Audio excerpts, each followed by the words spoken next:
Thanks for coming. Hand it off to Sebastian. All right.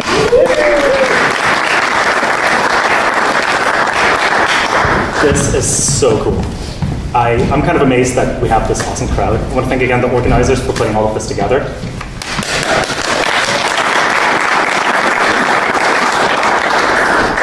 Hi, I'm SebastianWolff. I'm a co-founder of a company called Louder, on whose behalf I'm not speaking today. I'm talking on behalf of myself. I'll be talking a little bit about copyright, music rights, licensing, all of those things that sort of get swept under the table as we're busy with, creating really cool things. I want to drive home the importance of knowing a little bit more about copyright, about music rights, about music licensing, even if at the end of the day we won't really be using any of it. I'm not a lawyer. None of what I'm talking about is legal advice, so don't come after me if I hand out wrong information. I'll do my best, of course, to give you the correct information. My background is about 7 years ago, I founded a company called Louder. We do music rights, music distribution. We work a lot with cover song artists and help them get their cover songs on iTunes and other stores. So it's really exciting to sort of be able to help tens of thousands of artists get their music and get their works out there. This panel talk is more general. I'm not going to dive really deep into the details about copyright because frankly it's quite boring and most of us probably don't care about the nuances of copyright as so much about the big picture. Hey, if we have a question, should we just ask you? Yeah, sure, shout it out. Say something that doesn't... Sure, if I just start rambling or I stop making sense, just awesome. Shout. Cool. Copyright is complex. Copyright is confusing, which is I think why a lot of us sort of fear it a little bit because it can be sort of this monstrosity of how do we digest what a copyright is, how do we use it, how do we even file it? Do we have to file a copyright? Where do we go? What do we do? I'll be talking a little bit about that. More importantly, I'm going to be talking about the copyright as a concept. So if we think about when we're creating something, we have a copyright the moment we have put this into a physical form. So if we compose something, or if we sit down at the piano and improvise a little bit, we have a copyright the moment we record it. So I think one of the common misconceptions is that we have to file a copyright with the United States Copyright Office in order to have a provable copyright, and that's not so much the case. As long as we can prove that we have recorded or created something at a certain point in time, we have the copyright for that.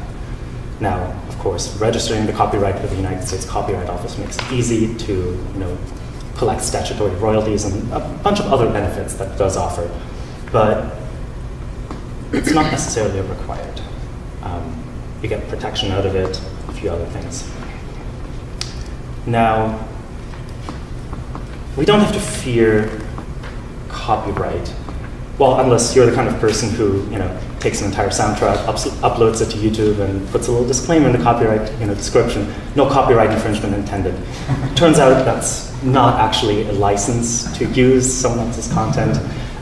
It may shock you, but a lot of people consider that okay. It's given that there's hundreds, thousands of videos out there like that, no infringement intended has become sort of a staple of, I'm allowed to use this piece of content because I've disclaimed it in some case. Of course, that's not so much the case. The moment we create something, put something in a physical form, we own the exclusive worldwide, copyright for every single instance of how we could use and exploit that copyright throughout the world for the next, at least in the US, 75 years. And that seems like a long time. Now, if it was a work for hire, it changes a little bit, and then it becomes 90 years for the employer who has employed you or hired you to create this piece of content. That is all ongoing negotiations. There are many companies who are trying to extend that copyright, but just because you've composed something last year doesn't mean by this year it would expire, for example. So 75 years if you create something by yourself, 90 years if you create it as work for hire. I have a question. Yeah. If the company that hired you to do this work was out of business, where does the copyright go? Great question. as with a lot of things about copyright, that is a gray area. It usually depends who owns the company and what the process is of liquidation of the company. For example, if there are shareholders, music unfortunately usually ends up at the very bottom of all the liabilities and assets that would go through if the company is liquidated. But usually the rights end up with one of the shareholders or owners of that company, if it's stock. It's usually pretty hard to trace that down, unfortunately. And I don't really have an answer for you. I'm sorry. It's difficult. A lot of what my work at Louder involves is doing license research, which actually means trying to find copyright holders. Specifically for video games, actually, it becomes interesting when companies fold across, especially across the sea. What happens when they go bankrupt? Now, I'll talk a little bit more about cover song licensing in a bit, but there are certain provisions. If a copyright holder cannot be found, you can negotiate or at least file with a copyright office and get a certain subset of rights through that if a copyright holder cannot be found. But more on that later. Music copyright is its own special little interesting, confusing, highly complex thing, as if copyright isn't complex enough already. For one of the fun things I learned, which I'm not sure most people who should be aware of it are aware of it, there are 2 copyrights to every song. So if you compose a song and you record it, you technically have all of you have all of the copyright for 2 copyrights. English isn't working right now. You have 2 copyrights. One is for the sound recording itself. So the recording, the MP3 or whatever you have. Come on in. The recording is a separate copyright from the composition.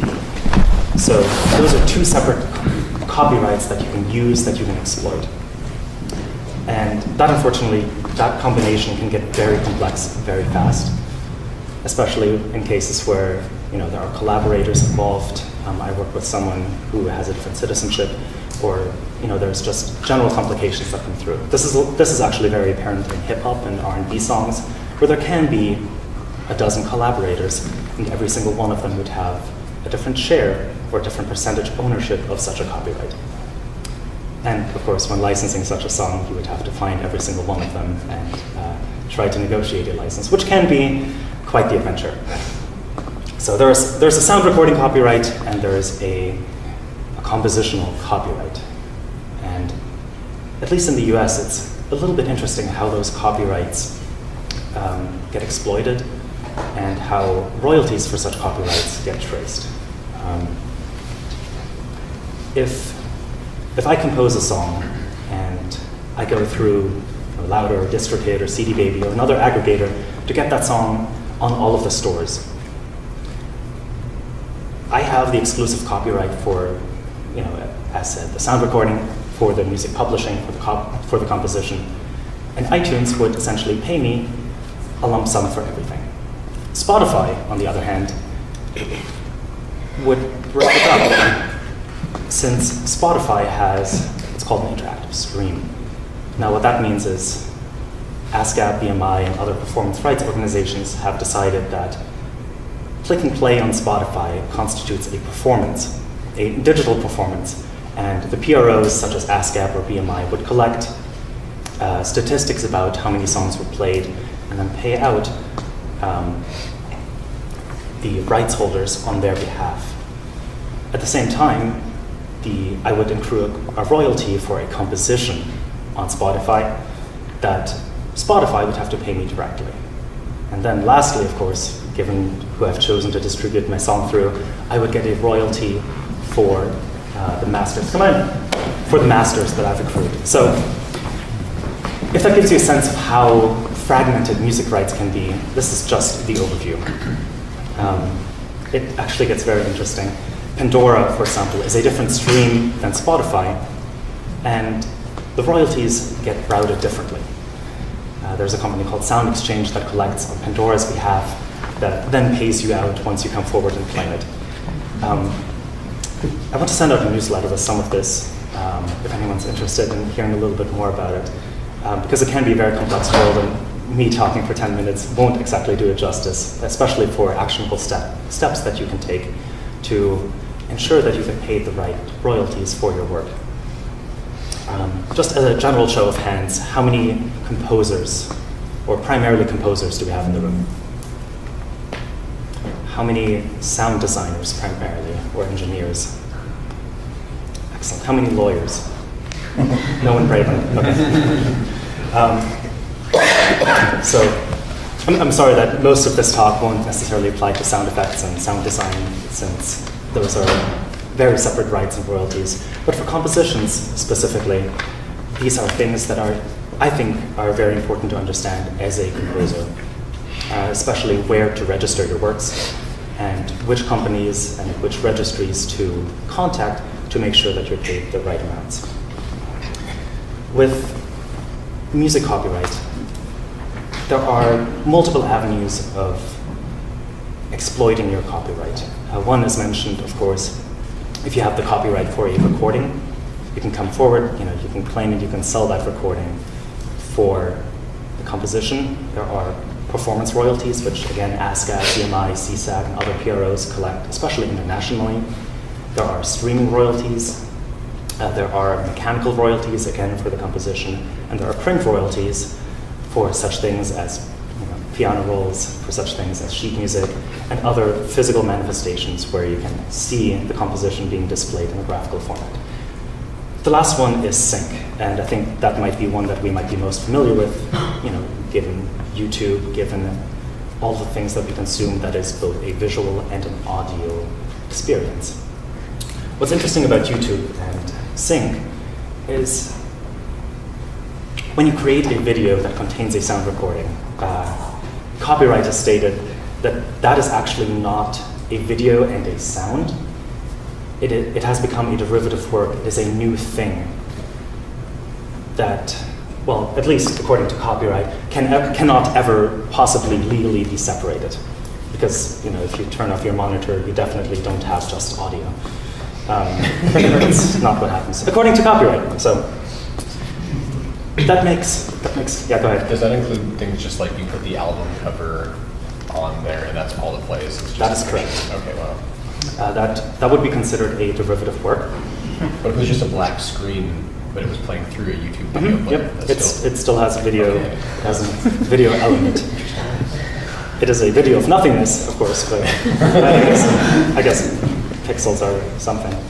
But yes, according to copyright, that is it's called a sync license that you would need to synchronize essentially the audio to a video track.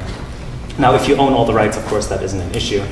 But the moment you start creating and recording potentially cover songs, that can get interesting. The moment you take an entire album of your favorite soundtrack and put it all in 1.5-hour compilation, put it on YouTube with your favorite fan art. Don't get me started on fan art. With official art. A whole new world. Synchronization rights, and you've probably violated about, well, depending on the track list, about 20 infractions of copyright.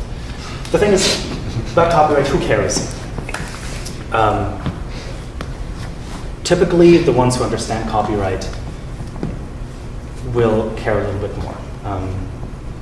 There's a whole thing about copyright. The more you know about it, the more inclined you might be to try to enforce it, given that you understand the landscape, given that you understand maybe even some of the jargon. Of course, it doesn't mean that you have to understand legalese.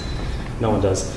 But the moment you understand a little bit more about sort of what rights there are, what options you have, the easier it becomes to make sure that you don't get ripped off and that you get paid appropriate royalties, or that you can stop someone from using your IP in a manner that might not be consistent with what you want.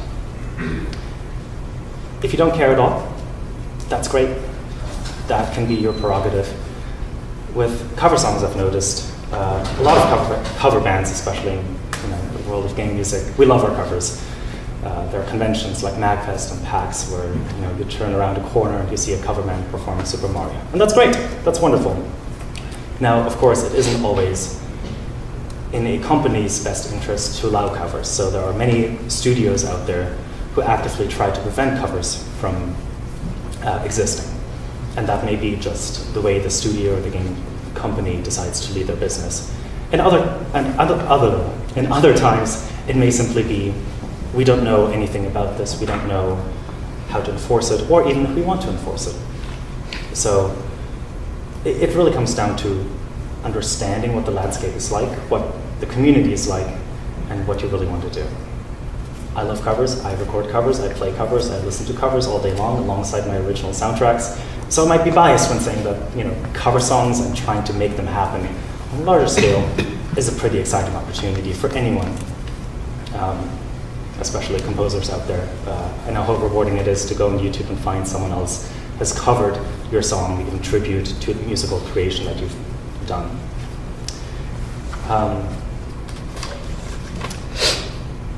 The last thing I'm going to talk about. What's the legal side effect of covering a song? Do you owe money to someone when you do that?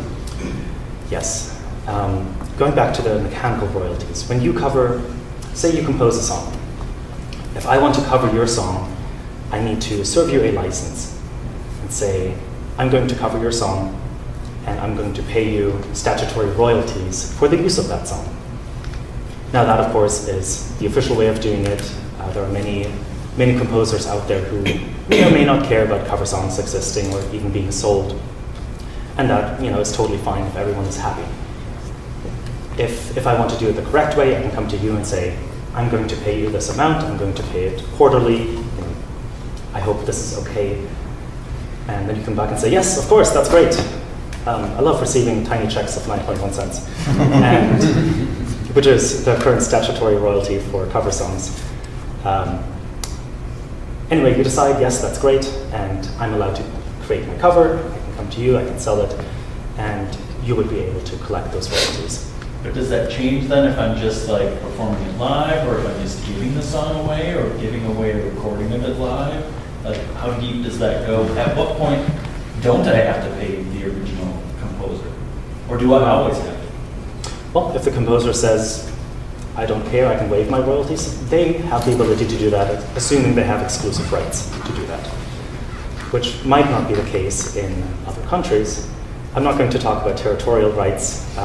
Turns out every country has slightly different laws about cover songs, about royalties and such. And it gets really interesting really fast. Exciting might be another word to describe it. But if I don't intend to profit or sell it, do I still have to pay for that license? Royalties would technically be due even if you distributed a free song. Even if you streamed a free song. Even if you put it up on SoundCloud or Bandcamp or Pandora, at some point someone has to pay. So for example, for Pandora would come forward and say, well, here's this composition, I'm going to pay Sound Exchange. Excuse me. Spotify would come forward and say, I'm going to pay the exact copyright holder for the use of this composition. And if they cannot find such a copyright holder, they would likely file with the United States Copyright Office, where years and years of worth of notices have aggregated, expecting composers and publishers to come forward and say, this is our work, we need to claim it, we need to collect the royalties. And very, very few do. The best thing you can do as a composer is register your works. It does not necessarily mean working with a music publishing company who might take care of this for you. But it means having information accessible online, so people can find you, so people can email you and say, hey, I want to license this, or hey, I have a check for you, would you like this money? It's good practice, at least. I know there's a lot of talk about never working for free or never working for exposure. So in some sense, it's the same with copyright, where it just makes sense to have your information up there, so in case people want to find you and license your work, they have the ability to do so. So, to answer your question in a roundabout way, royalties are due regardless of if you're selling it or giving something away for free. So does that change, you was mentioning like live performance versus having a recording available? So like it's a one-time, you're in a room, you just sing Mary Had a Little Lamb. Is it a public performance or is it a private performance? Like, where's Like, where does it? No one knows. Okay. Actually, I think it's, I might be totally mistaken here, but I think it's something if more than 12 or 20 people hear the performance with you, and you would have to have a license for the venue to be able to perform I can look it up and tell you later, But kind of circling back around, it sounds like not many people care. They're not chasing down people posting up iPhone recordings of tunes. College that they open saw mic nights. and love. there are a lot of people who don't care. And there's a lot of people who don't care because usually their lawyers have tens and hundreds of thousands of dollars to deal and review. Those kind of contracts are likely more important than chasing down 9.9 cents. So that doesn't mean that there's an ability to do it legally. For example, if you were to put on a Pokemon concert, you would likely have to go to the Pokemon company and request a performance license. Or if they were to be with ASCAP or BNI, I don't know the specifics of it, you could get a performance license through them. However, if there were to be a performance of a musical work that you didn't write, you would need a license, legally speaking. The last thing I sort of want to talk about is print music. And I don't know if you guys noticed, but there is essentially no video game sheet music out there legally that has been published. One of my projects on the side is trying to change that. So I'm really passionate about giving video game sheet music the same sort of prominence that a lot of movie scores enjoy. And that's a bit of an uphill battle, given that a lot of the industry that we work in has a very limited understanding of copyright, especially music publishing, music rights. So if you want to see more video game sheet music out there in the market, come talk to me afterwards. I have a few ideas I'd love to run by you. And that's pretty much everything I have. If you guys have any questions whatsoever, go ahead. So your experience in Louder, when you're chasing down the original copyright holders, do you find that you're talking to composers, or do you find that you're talking to companies more? It's about half and half. I mean, given how easy it is nowadays to simply compose a song, put it up through TuneCore, CD Baby, Bandcamp, anywhere, the whole process takes 10 minutes. Maybe 20 if you're, just futzing around in the keyboard, record it, done. I mean, it's so easy, it can be so fast. But a lot of what gets lost on the way is the proper registration. Sometimes I don't even find an email for someone, and that can get pretty interesting. Oh, I meant with regards to figuring out who to pay for the cover rights. It's about half and half. It's the same thing. I can't speak directly on what kind of content we license on Louder, but there are a lot of independent composers who've retained their copyrights. So it's usually a bit of explaining as well about, hey, this is how music licensing works. Here are the basics. Feel free to ask me any questions.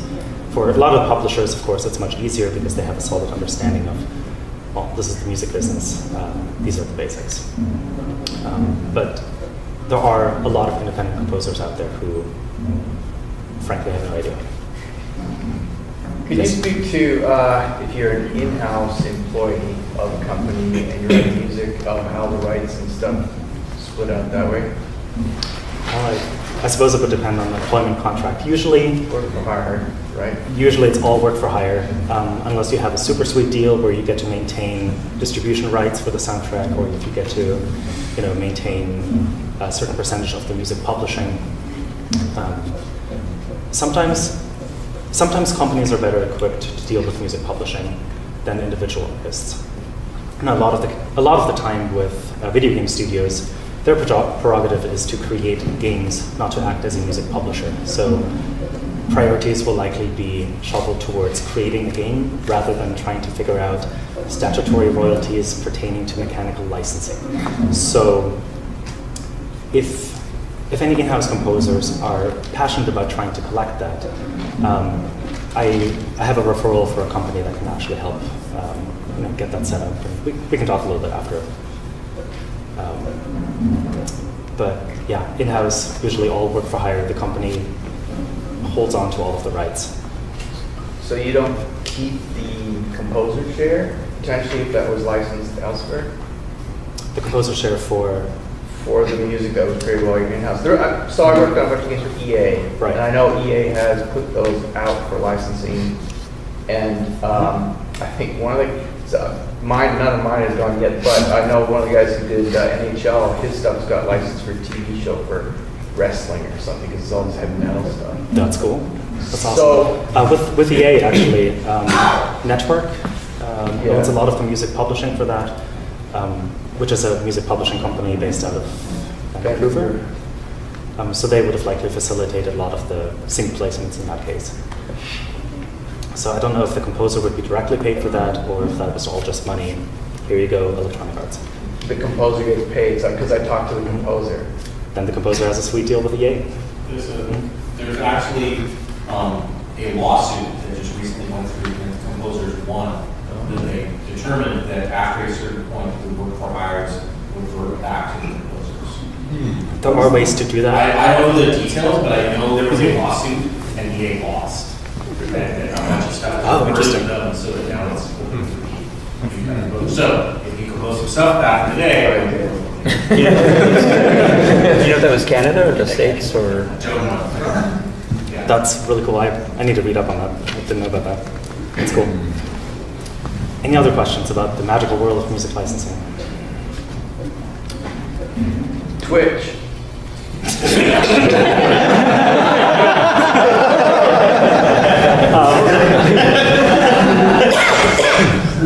You just say the word and he does the action.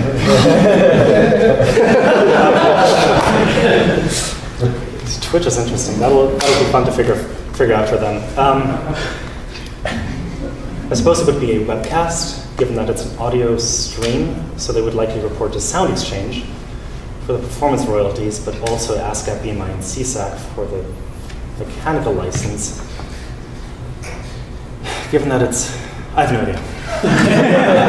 That is for someone else to find out. But that would be very cool to figure out how they process those royalties. Twitch currently has software implemented on their site where if it recognizes that it is a registered song, it will mute that part of their broadcast once it's stored onto their server. That's great. Like SoCan or... So Twitch has something like Content ID, like you might know from SoundCloud or YouTube. Content ID identifies content, which is great. What happens when it's a cover and you need to identify the composition rather than the performance? So that's where it gets tricky. Or what happens if you do a remix and you start using samples, which is a whole other can of worms. What happens then? So all interesting questions, and that's where the entire scope of the gray area of copyright comes in, and that's usually what lawsuits determine. And that's it. All right, thank you guys so much.